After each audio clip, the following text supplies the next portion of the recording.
Welcome to the Ladies Who Leverage podcast, where we empower women to connect authentically, build strategically, and live life unapologetically AF. It's time for women to embrace that they are powerful at their core and to leverage their expertise, resources, and relationships to build their business, their brand, and their badassery. I'm your host, Kelly Charles Collins, and we invite you to subscribe to the Ladies Who Leverage podcast. Our episodes drop every Monday at 9 a.m. Eastern. So listen, enjoy, share, and subscribe. Welcome to another episode of the Ladies Who Leverage podcast. And today our guest is Meg Nocero, which I am so excited to have her here today. Let me give you a little bit about her background, and then we are going to dive right in. So Meg is a former federal immigration attorney for Homeland Security. So that should be a little bit interesting. We talk about that a little bit. And she's also a magical manifester, an inspirational speaker, a transformational coach, and an award-winning author of The Magical Guide to Bliss, Daily Keys to Unlock Your Dreams. Also, let me say it again. The author of The Magical Guide to Bliss, Daily Keys to Unlock Your Dreams, Spirit, and Inner Bliss. So that's one of her books. The other is Sparkle and Shine, 108 Mantras to Brighten Your Day and Lighten Your Way. And mantra is an acronym, so we'll talk about that. And then she's also the author of Butterfly Awakens, a memoir of transformation through grief.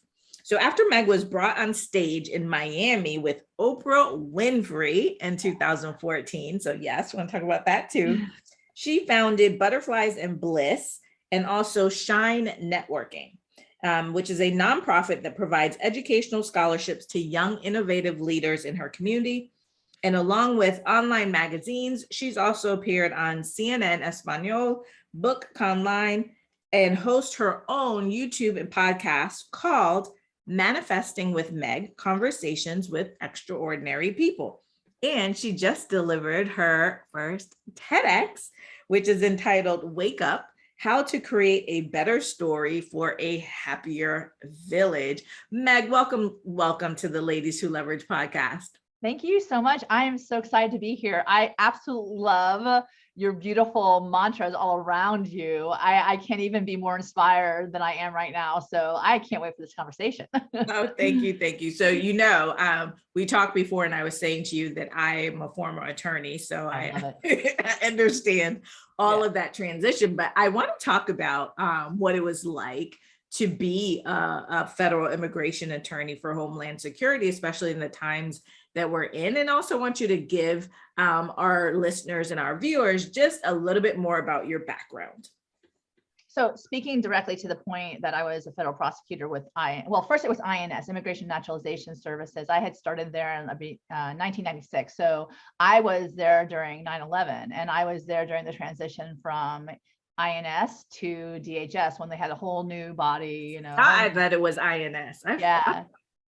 So a lot of change, a lot of transformation, at least with regard to the agency. I saw the whole, shift and all the laws change after that, how much scrutiny that we had because of, getting into the nitty gritty, a lot of the individuals who were responsible had come through immigration and like literally, what are we doing and how are we speaking to each other, et cetera. So, I was there during that time, and I grew up, I will say, as a trial attorney in that realm. And, I was able to fine tune those skills of listening because, as a lawyer, that's one of the best things you could possibly do, which is why the two of us probably do very well in this space, because all of these shows are about actually listening to other people, being heard, being seen, and then asking questions accordingly. So, then articulating those specific questions to take the conversation to something better. So I will say this, when it came time, I was there for almost 20 years.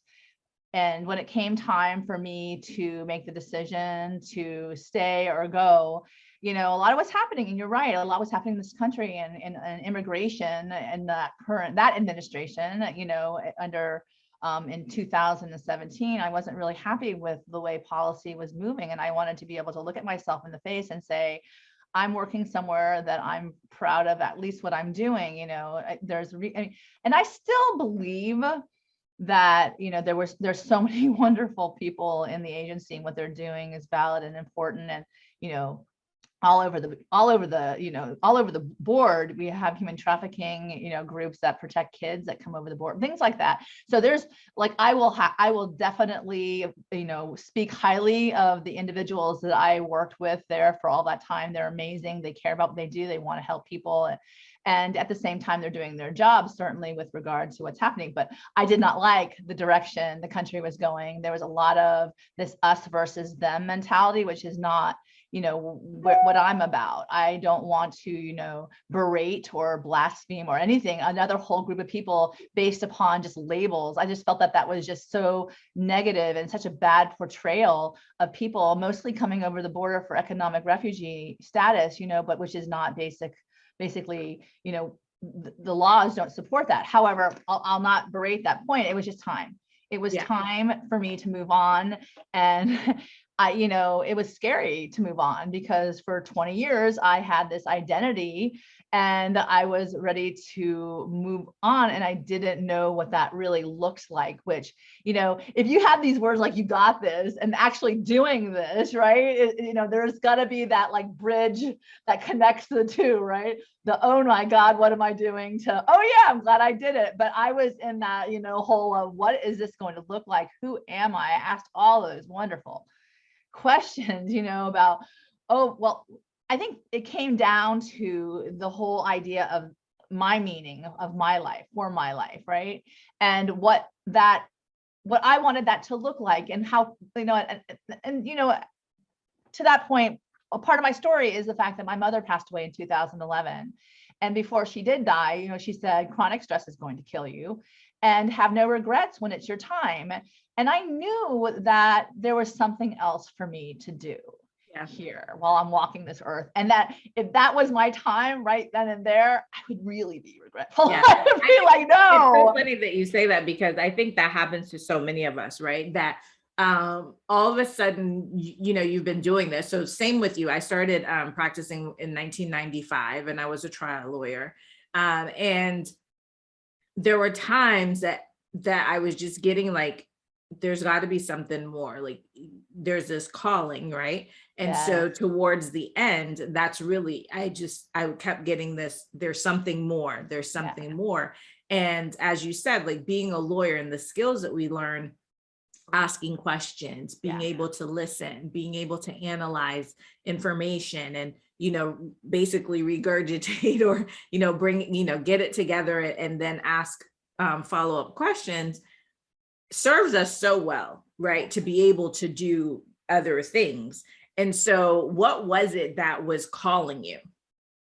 Oh, I love that question, because the reality is I was being called. I was being called, and I needed to understand what that looked like for me. And for years, I had been doing that whole process of discerning for years. And I can tell you that even after my mother died in 2011, it really came down to, is this what I want to be doing for the rest of my life?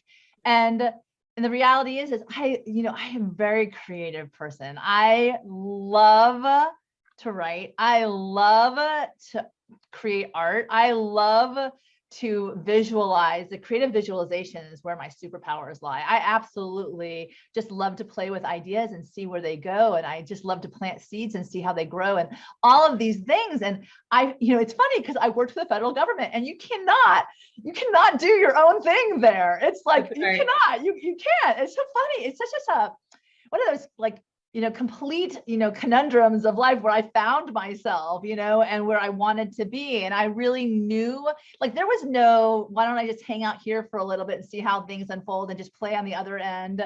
Because I did publish my first book, The Magical Guide to Bliss, in 2015. And the rationality behind that is I needed a guide to direct me to my calling, to find, asking those questions, right? As a lawyer, asking those questions based upon the sage wisdom of all these incredible authors throughout time. I read so much to inspire me, taking the wisdom of the sages, really the ages, to empower us, empower me to, walk on a path that I couldn't be more grateful to be on.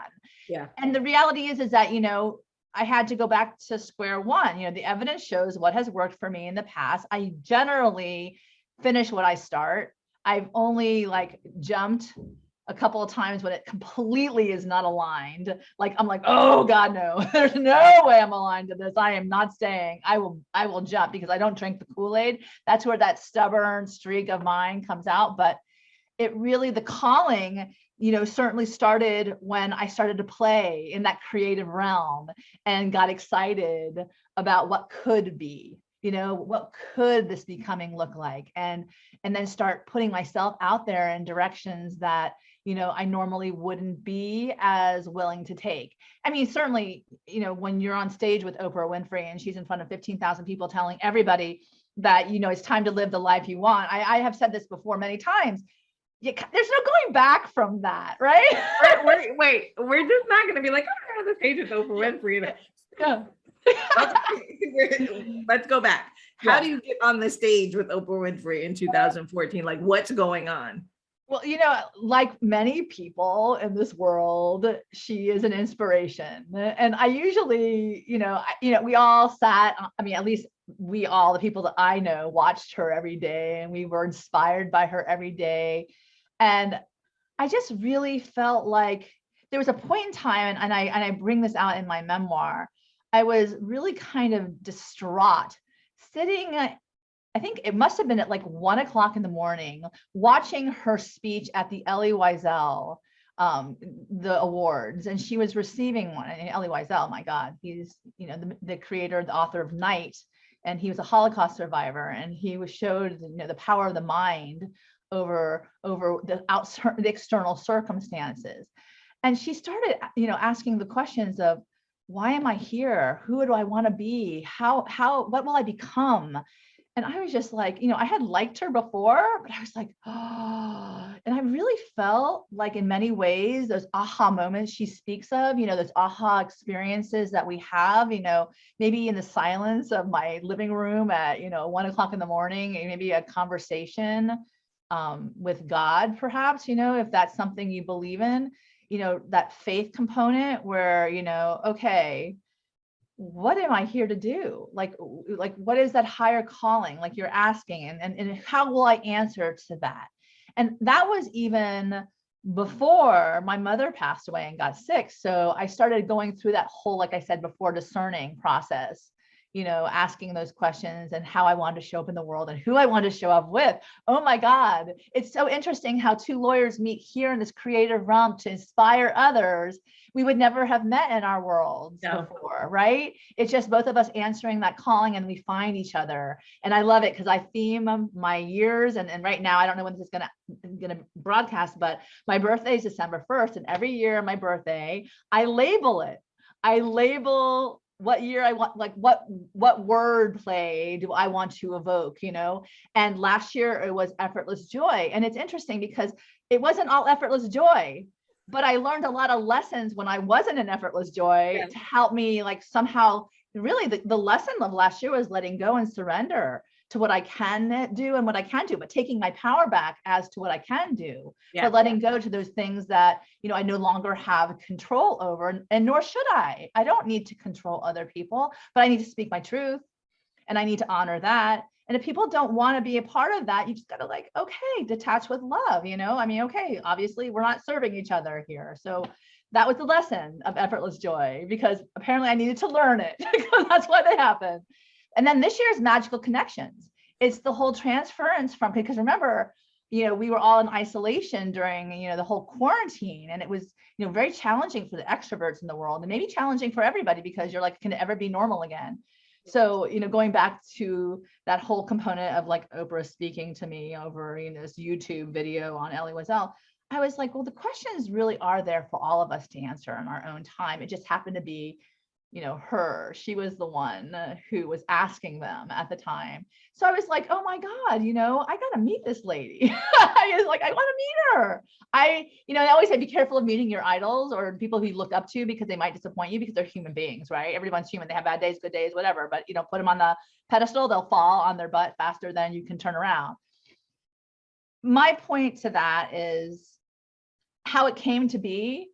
And I'm going to leave it like this. I'm not going to get into the details because it's a long story, but it really is synchronistic. And me paying attention to the different synchronicities in my life and taking action when I felt intuitively compelled to do so. That really is important. I do, things happen all the time. We get so much email, so much everything. We got to say yes to certain things. And like for instance, I saw your unapologetic AF and I was like, oh, sign me up for this lady. I'd love to talk to her. Like, you're aligned with me where I am. Because when I saw that you were an attorney and that you were doing all of these creative things, I was like, oh, I want to talk to her. Yeah, I was like, I want to talk to her. I was like, I would love to play in the sandbox with you for sure, because we've been around whatever journey we've on, and we've taken the lessons to learn and moving forward. And if we can offer that to anyone who's looking for that kind of, spark or aha themselves, we can say, I've walked the path. I've faced a lot of fears. I'm on the other side of a lot, not everything, happily not everything, because I'm not done yet. Right. I'm not done yet, but getting on stage with Oprah, and it was funny because how it unfolded. I was on The Price is Right in 1991, which is a fun story. I had watched one of the other shows I had watched my whole life at noon, right? With Bob Barker, Come On Down, always imagining my visualization. It was always the wheel. Like, I felt like, hitting that $1 bill was kind of like the pinnacle of life as a sick child when I was home. Cause that was when you had to watch the show. It's either on vacation or when you're sick, right? I was like, I need to do that. I was like, the fact of the matter is I was called up on the stage with Bob Barker. I did not do well in any of the games except for, obviously I need to bid correctly. I won a clock, which I think is so symbolic and amazing, a grandfather clock at that. But when I went to spin the wheel, I spun $1. And I was just like, it was kind of like at that point, oh my God, this is happening. Creative Village, I saw this happening. I didn't know how it was going to actually unfold, but I knew I wanted to do this. And I found the opportunity because of the graciousness of my roommate who invited us to come to California and then go on the show. And then, all the different things aligned. So shout out to Tracy for making it happen. But I spent the dollar, but I didn't make it to contestant row anyway. So for me, it was always imagining that she would call me, come on down to the stage. And there's a video, and if you watch it, she literally called me down to the stage. Oh, wow. Yes, it was. So there's a backstory. I invite everyone to go to the memoir to read it. It's very exciting. It's very manifesting. It's very, very magical to a certain extent.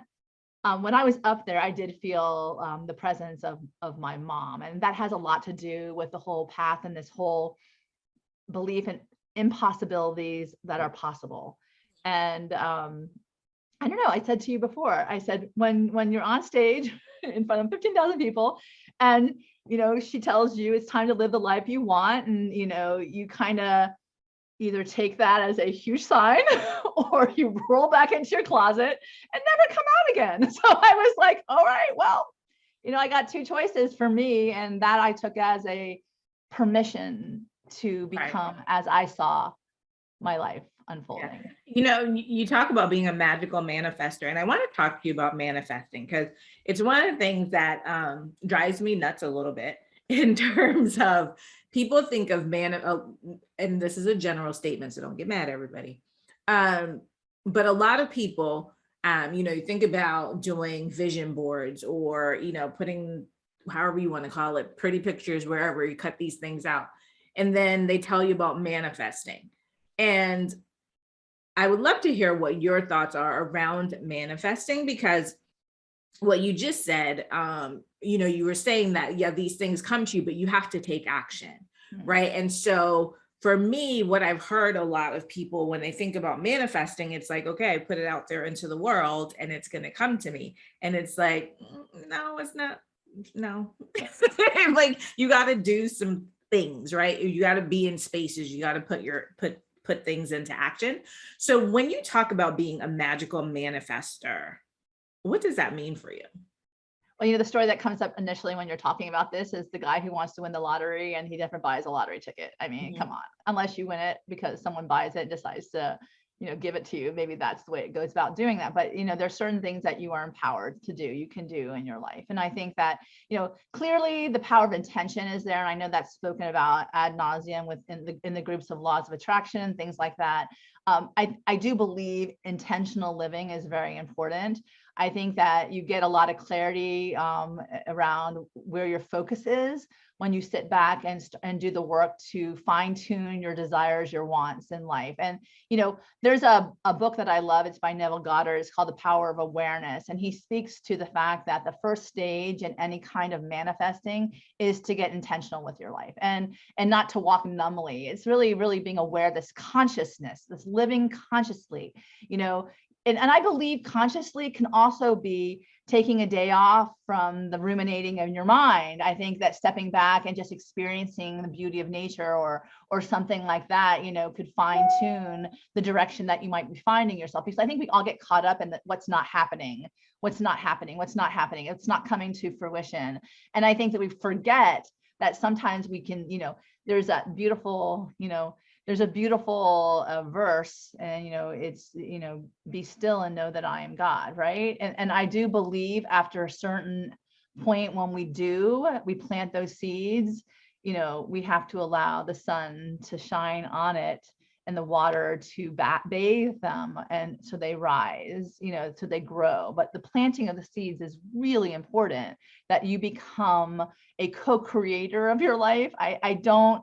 I think, you know, the whole idea of creation, what we bring into being, the fulfillment of what we would like, you know, we can create bad situations, we can say good ones, you know. It's really, you know, it's a beautiful parable about what kind of seeds are you planting, you know. Are you planting poison or are you planting good?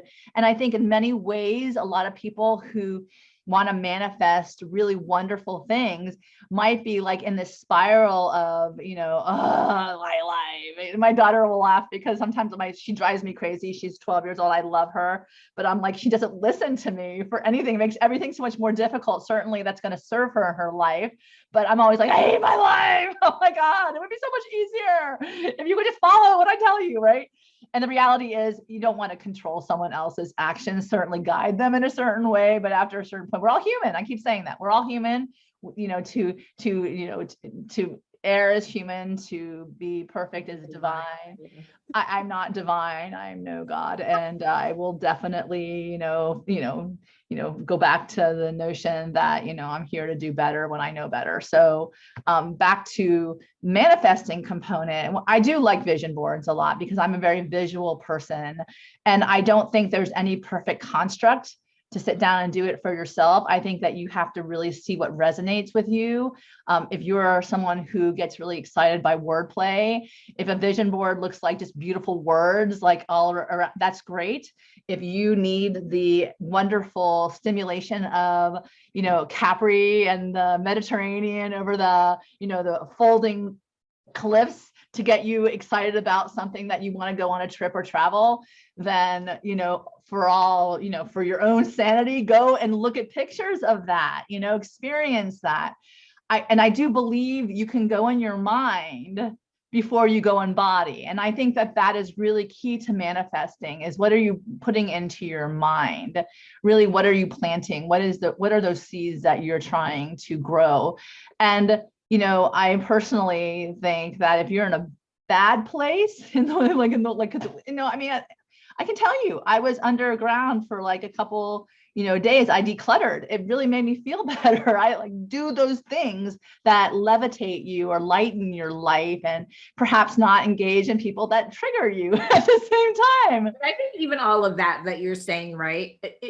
I think the thing that throws me when people talk about manifesting is almost like the set it and forget it and it will come, right? Yeah. And even what you're saying, like being intentional, being silent, withdrawing, you know, doing all of those things, those are intentional acts, yes, right? Intended to create the environment right, for the things to come, right, and for you to be able to take the actions necessary to be on the Isle of Capri or, you know, on some beautiful beach somewhere. And I think for me, so, you know, when I think sometimes when people talk about like the law of attraction, forgetting that there's also the law of action, right, that needs to go with it. Well, there's also the law of least effort too, and that's a really important component as well, because sometimes if you do what you can and allow the universe to unfold accordingly, you could be your best advocate.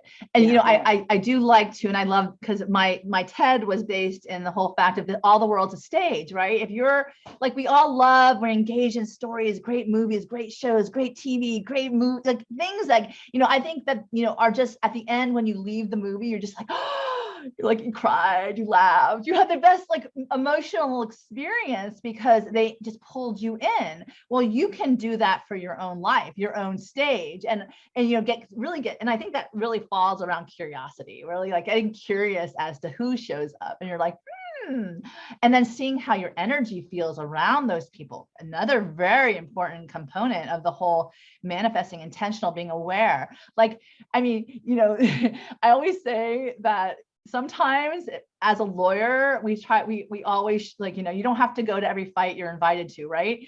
I think as a lawyer, sometimes because, you know, the justice and the, you know, best way, and I know, like, I can speak for someone advocacy, I will engage in fights that I had no business in at all. I will like, what is going on? And I wonder why, like, I'm just strung out at the end of the day, right?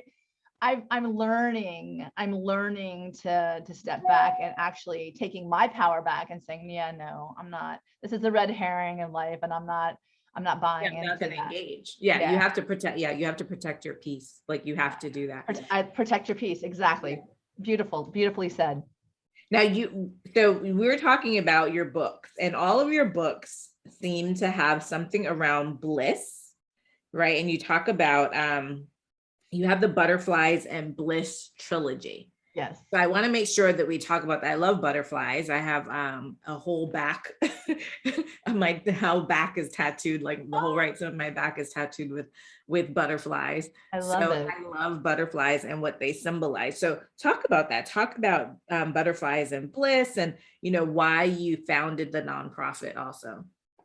So, you know, the whole idea behind Butterflies and Bliss was the transformation of the butterfly. Obviously, it doesn't start that way. It's a caterpillar crawling on the ground. Perspective is very much, you know, the ground. You can't really see much past what your eyes show you. And I've never been a caterpillar, but I can only imagine that, you know, the whole process is just very limited to, you know, what you can see and how you inch around. And maybe going slow is good, you know, because you have to build up to the cocoon or the chrysalis to actually take that next step and next jump forward in that trust leap of faith, you know, the whole, you know, where it gets messy, which I think everyone can, you know, certainly, you know, maybe see their lives that way, maybe at a certain point. I think there's always that entire, you know, that cycle of the butterfly always happening in our lives. It never stops. I mean, until we're dead, you know. But one of the beautiful analogies then becomes, after you go into that process, that darkness, that, you know, that deep, profound, really you know, introspective experience, and the things that you don't like about yourself and the ones you do like about yourself, and all the, you know, unlearning perhaps what you've learned over time because it doesn't really align with who you are and how you want to show up in the world, then you can burst through, you know, once you're ready to fly as a butterfly. And one of the beautiful symbolism, and you'll see this if you read my book, The Butterfly Awakens, it's a memoir of transformation through grief, was the whole processing, going through grief, the whole grieving process, you know, where I felt like I was in a really dark place. I lost my mother, and she may have, you know, we always believe that how they appear after people pass is as a butterfly. So when we see butterflies, we feel the symbolism of that person. And certainly that is how I see my mother in this world. When I see a butterfly, I always think that she's there. You know, it's beautiful energy. Energy is neither created nor destroyed. Einstein said that, you know, so the reality is maybe the physical body is no longer there, but the energy of the person still is. And I experienced that when I remember her and I experience the memories, and I see my daughter who looks so much like her. It's just a kind of continuation of our lives beyond the physical manifestation of who we are. And back to the butterfly metamorphosis, for me, the whole idea behind my company, Butterflies and Bliss, is that it's through transformation that we can really attain true bliss. And I fell in love with Joseph Campbell, The Hero Has Many Faces, right? The whole idea of the hero's journey and what it takes for someone to, get the call. It's the whole arc, right? The whole story arc that we all buy into. That's a really good one because it does follow suit, get the call, decline the call, then finally get forced into a position where we have to say yes to the call because it doesn't feel good to stay. So you're out on the world. Your magical Merlins come in left and right. They give you the wisdom you need so you can keep walking on this journey, whatever that looks like, to discover something more that's going to help you when you come back to the beginning again. But this time, and it's like T.S. Eliot's quote, knowing that place for the first time. And it's just so crazy that we get to have this life and we get to experience that. And there's so many people that I see out in the world, who just walk and get through the day, have tos. And it was really scary to leave the security of a federal job. It was really scary to, put that on my family, that I wasn't irresponsible. We had, the basics met. I would have gone back to get anything, meaning I've been able to support myself through a coaching practice. I get the dreamers. I get the dreamers who are ready to dream big, and they come to me and I'm like, it's fast and furious, baby. But I get you catapulted on a direction that you are like, yay, because I do believe there's nothing that's impossible. There's so many wonderful things when you start saying yes to your life that can unfold. So many magical people you get to meet. Yeah. And for me, it's like I go for the big honchos, like Oprah, and I've met Chris Martin of Coldplay, and Lin-Manuel Miranda wrote a blip on my guide, like people who I admire, but that they come to me because I find them fascinating. It's not everybody, because I don't like follow everybody, but people that mean something to me. And at the end of the day, the whole idea behind the Butterflies and Bliss is that because I've learned so much, I want to share what I've learned with others. Because like I said in my TED Talk, wake up, how to create a happier village by creating a better story for yourself. So you changing making your life more fruitful and happier and, loving will impact beyond your imagination. And one of the things that I decided to do after meeting Oprah was I decided to launch this S.H.I.N.E Networking Incorporated. It was basically, S.H.I.N.'s an acronym. I like acronyms. As lawyers, we deal with acronyms all the time. And it's Spirit, Hope, Insight, a networking event. And I wanted to bring people together to create a very positive vibration. We can all network with each other and raise whatever vibration positively. And I theme my events.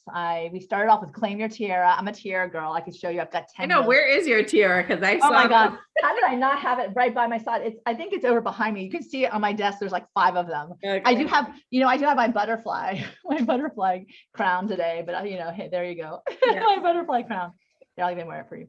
So yeah, so there you go. My butterfly's coming out of my head, the transformation process. But I think really the whole notion initially was to bring people together so we can all benefit from each other, because Oprah's idea behind the Live the Life You Want convention or conference was together we rise. Yeah. We can go farther together, right? Everybody can go farther together. I'm gonna take this off. Yeah. Between that and my witch's hat. I got a witch's hat too. So there you go, my magical hat. But the reality is that when we come together, we meet people, then we get curious as to the connections. They're all magical if you want to see them that way. Welcoming people into your life to learn from each other, to grow with each other, to collaborate, perhaps. And with the highest of integrity, I'm very, as a prosecutor, I couldn't stand people who were not credible. It bothered me. Liars bother me. I just had a hard time. I do my best not even to tell white lies. I literally, show up because I want to attract what I put out in the world. So I don't like people who scam other people. I don't like people who take advantage of other people. It really bothers me. And I will put out there that I will only bring into my world people that hold the highest integrity in mind. They do their best. You attract, and what you put out into the world, you attract. Oh, So absolutely. I think that's so important. And so I think, when you talk about butterflies and bliss, just even the names and the name of it and the images, right? What it conjures up brings a positive, has so much of a positive energy and light force around you. And so, I think that's important too, when we think about what we're doing in the world, what we name our companies, what we, how we show up, right? Yeah. So you had that, your little butterfly tiara on. I mean, if that makes you happy, makes you happy. If you want to put on your other tiaras, you put them on. And I think that's so important in thinking about, when we going back to what we said about the calling and manifesting and doing all of those things. It has to do with the energy that you put out into the world. Well, interestingly enough, and I love that, ladies who leverage, think about it, it's ladies, it's a plural, you're a group, a community of women who come together to leverage. And when you leverage, you use the tools, your skills, your attributes in favor of the common whole. That's it's right. To offer those as gifts, talents to others. It's only of service. And I believe service is a huge component, especially if you're in a stuck place. Like if you feel like you're, kind of in your own dark place, I think that, finding ways to serve others will up your endorphin kicks, right? It helps you feel like it's so funny to say that, because we call them summits, right? We do them monthly, and we used to do them in the evening. Now we're going to change them to the afternoon, but we used to do them in the evening, like at 7:00. And sometimes I would be so tired, or I'd have a brain or whatever, and I'm like, oh God, now I got to do this. And then I would get on there with them, and all of a sudden it's just like, right? Isn't it amazing that but you offer that space, they offer you that energy, and then you get your energy back. You get your, Stella got a groove back. There's a groove back. And then I get in bed.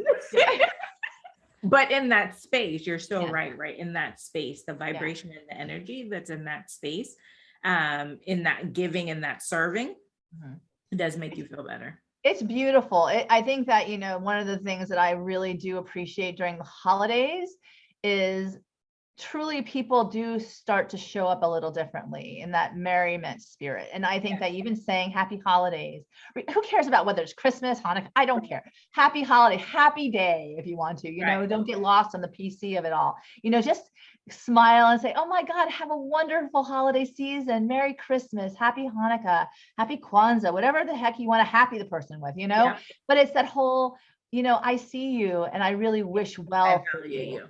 It's a really beautiful energy that takes you and others to a better place. And, this how is awesome. A great conversation. And I want you to, before we go, if somebody's saying, I don't know how to find my bliss, what is one thing that you would say, to women, because mostly women are watching this, they're just struggling to find, like you said, that effortless joy. What is one thing that you would say to them? Well, I know the tools that I use, and one of the things I would say is the whole find your bliss really is it's an internal process, right? It's not external to you. You have all your answers within. You know exactly what you need. And I think sometimes when we get quiet, maybe you don't want to be quiet. So what I would suggest, and one of the things I love, for instance, is some kind of inspirational speaker that really resonates with you, that when you leave that, experience, you feel like, oh my God, even that just for a brief moment, and just take one thing that can serve you in your life, that would be a tool to help you move forward. Like, for instance, Some people do gratitude journals. Some people hate gratitude journal. Like, I can never do this.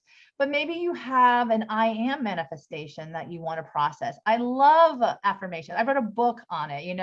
It's so interesting. The whole, like you were saying about the acronyms, right? So, magical affirmations, change the here and now to the yes, I am present and this is happening. It is actually embodied. So one of my favorite, and I've taught my children this, is when I feel really crappy in the morning, I will definitely run through my I am. It's I am happy, healthy, loved, and beautiful, smart, strong, and enriched and successful in so many ways. I expect magic and miracles. Something wonderful is about to happen, and I am here to serve, and with gratitude. And that is something obviously I've memorized over the years, but everybody can have their own. You can have their own, that whatever, like, I am so, sexy, or I'm so pretty, or I'm so smart, and and you know what, the funny thing is that, when we give compliments to another person, one of the wonderful tools that I've learned, to practice receiving, because back to the manifestation process, it's the ask, believe, and receive. You have to be ready to receive. It will not come to you if you're not willing to take it. So the receiving is something I say to you, my God, Kelly, you are amazing. Your energy, your smile is so beautiful. You would respond to me, thank you. And internally or externally, I think so too. So you have received fully the compliment that I'm offering to you, not for any other reason than out of appreciation for the experience I've just had with you. And I love your sign behind you is never give up, never quit, never quit. It could be a crappy day. You could be feeling the worst. Take a rest, take a 5-minute nap, wake up again. And then you know what? Go back at it. Here we go, right? Go back at it. Well, Meg, this was so awesome. Thank you so much for being on the Ladies Who Leverage podcast. But I want everyone to know how they can find your books, get your books, and also if they want to connect with you. So let them know that. Yes. So your book, my book, your books, maybe you have a book coming out too now. I'm just like, well, it's already out. There you go. Okay. So what is it called? It's called Unapologetic AF 34 Ways to Unleash Your Inner Badass. It's on Amazon. Okay. So right now, right there, and right then, that might be just the thing that someone might need to read to shift their life to something really positive. Because anytime you show up with a badass mentality, I'm going to say there's some really awesome vibration behind it. My books you could find on my webpage, which is www.megnocero.com. Also, I'm all over the place as far as Amazon, Barnes and Noble, all where books are sold. And I have a special during the holidays.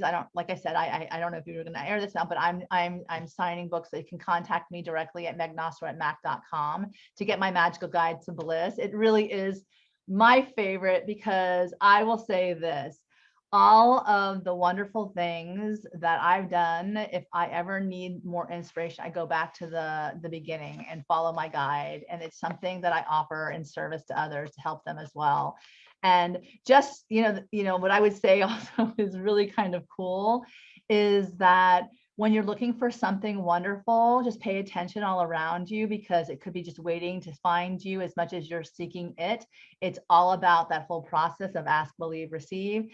And the books that you pick up may not resonate with you now, but they might resonate you at a future date. If I can offer any bit of hope in the transformation process, certainly contact me and I'd love to have a conversation as well. So thank you so much for this opportunity.